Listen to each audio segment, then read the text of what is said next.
Today, we see articles come out about why you should not be a renter and you should absolutely own a home and have a fixed rate. That article, several different other articles, which the Feds come out today and talked about the future of hikes and other things, including what is the current interest rates. We're going to wrap all that up in today's Real Estate Daily. Hello, everyone. My name is Troy, and every day, Monday through Saturday, we go over the latest in real estate, housing, and the mortgage market. Before we jump in, please hit that like button if you like the content and hit that subscribe button. We've been growing like crazy. I want to continue to give you the best 5 minutes in real estate out there on a daily basis. Let's jump right into it.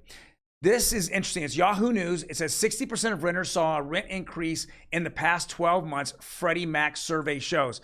Now, when I first saw this, I kind of said to myself, okay, why only 60%? Why not 80 or 100%? I mean, if you were anyone, you're a landlord, you're raising rents. I mean, the cost of inflation keeps going up. You've got to raise rents to keep up with it. Well, of course, I keep going back to that same thing. There's rental restrictions in a lot of major cities out there, including here in Los Angeles. They have locked down landlords where you cannot raise rates now for the past 2.5 years. So if you took a survey, and this is my bitch about the CPI number, which shows housing and it shows rents and housing numbers, it doesn't go up enough. It's so much lower than the actual numbers that major associations across the United States show. And a lot of it has to do with just surveys in areas in which they're not able to raise rents, and it's because cities lock it down. Now, that's just one case here why we're only seeing 60%, but that's quite a lot. They did 2,000 Americans that conducted across the United States. Now, we know that apartments.com came out and said that the average rate year over year in July, rent's gone up 8.6%. Fed says 5.7, which we just know that's a survey. It's not even reality.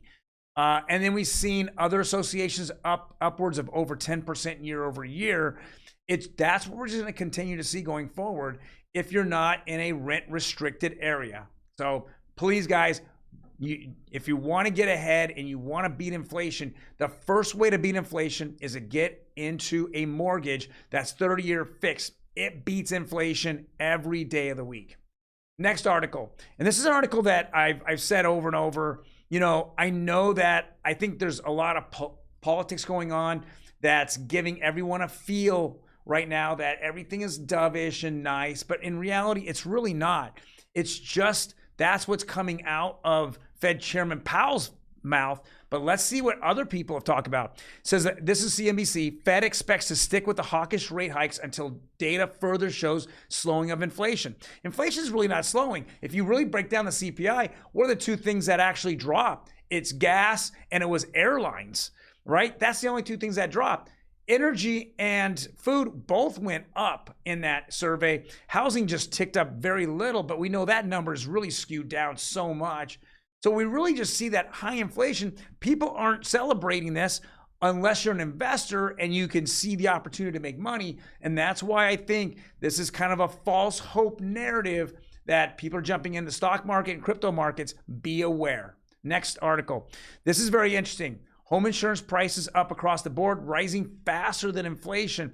And I've seen this personally out there when every year to year, I've had no claims on my house, yet I keep seeing a 10 to 15% jumps in my rates for my home insurance that I've got to have, right? Everyone's got to have it. So let's go jump down to the graph here. It says 90% of the home insurance policies with the premiums increased a year ago, 90%. And then, what's the average increase? $134.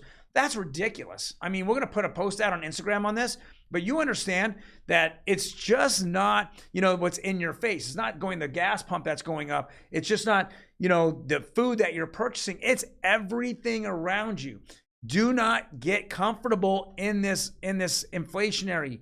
That's what the government wants you to do. Get comfortable with $5, $6 gas prices, and then it becomes the norm. And once it becomes a norm, they turn the printers on and they're going to bump it up more. So just keep that in mind. Don't get caught up in that. Next article. Fed's Barkin says rate increases need to continue until inflation holds at 2%. Guys, this is what they've been saying all along. I have seen so much sentiment now turn and say, oh yeah, in September when the Fed meets again, they're really not going to go move up. In fact, they might not even do a rate hike. Guys, we're going to be over 8% inflation. That is over 400% of when they received when the election happened and then the new administration came in. That's over 400%. We've just printed another $1 trillion. What is inflation? And there's two things that cause inflation. One is printing money, one is spending money, and they both connect together. We keep doing it. We're not learning our lesson.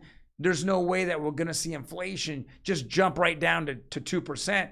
I just saw another article that Kathy Wood said next year we'll be lowering rates. Unless we're in a deep recession, what is she thinking? Can she do anything right? Is she the one that just sold off her Coinbase stock and it doubled the next day? Not smart, Kathy. Just don't see, what's happening over at ARK Investments is actually reality. And last article here is what's happening in the rate market yesterday. We saw a slight bump up, kind of made up for the losses the day before. We're at 5.4 on conventional. We're at 30-year FHA is at 5.3, right around there, 5.32. Jumbos is still over 5, and it's solidly over 5. So rates are kind of holding steady, but they're not crazy at the moment, and that's why we're seeing buyers come in the market. The sentiment is back. Is back. That buyers feel more comfortable buying in this market, and that they understand the more they stay at home, the more rent they pay, the more money they're throwing down the tube and paying someone else's mortgage. Guys, keep that in mind.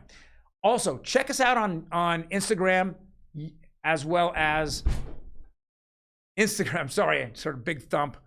Instagram, Facebook, as well as TikTok. We post all the time. If you want to know tips and tricks on what's going on out there, we go over funny things that we see. We go over what's actually happening in the market. We shoot that live, or we give you the best content out there on our channels, our social media channels.